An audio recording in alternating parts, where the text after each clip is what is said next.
When stress becomes chronic, the brain shifts into a state of persistent high arousal, and one system becomes especially compromised: GABA, the brain's primary inhibitory neurotransmitter.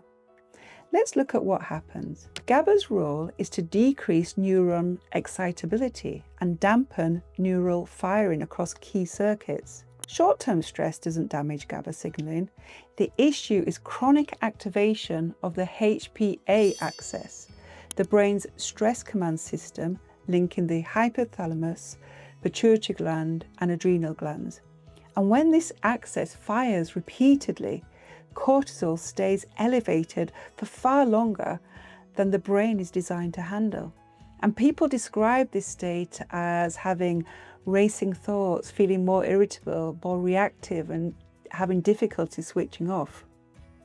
Healthy GABA signaling is essential for prefrontal regulation, thinking clearly under pressure, hippocampus stability, reducing emotional flooding, amygdala inhibition, preventing exaggerated threat responses, sleep depth, especially transition into restorative sleep, neuroplasticity, keeping the brain adaptable. So when GABA is compromised, the brain becomes reactive, rigid and fatigued. What can you do realistically if you're a lawyer working 14 to 18 hours a day?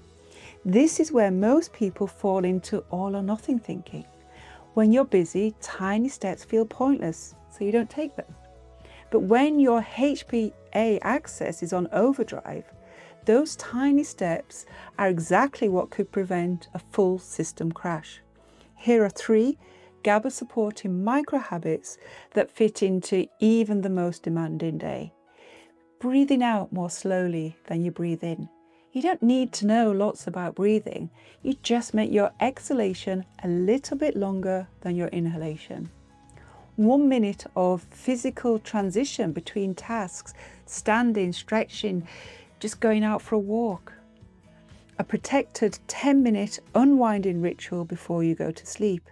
Dimming the lights, no inputs, having a herbal tea, lighting a candle, and just one slow, long exhalation before you go to bed.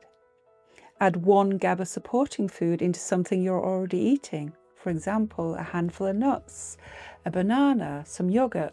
All of these contain nutrients that support GABA productions.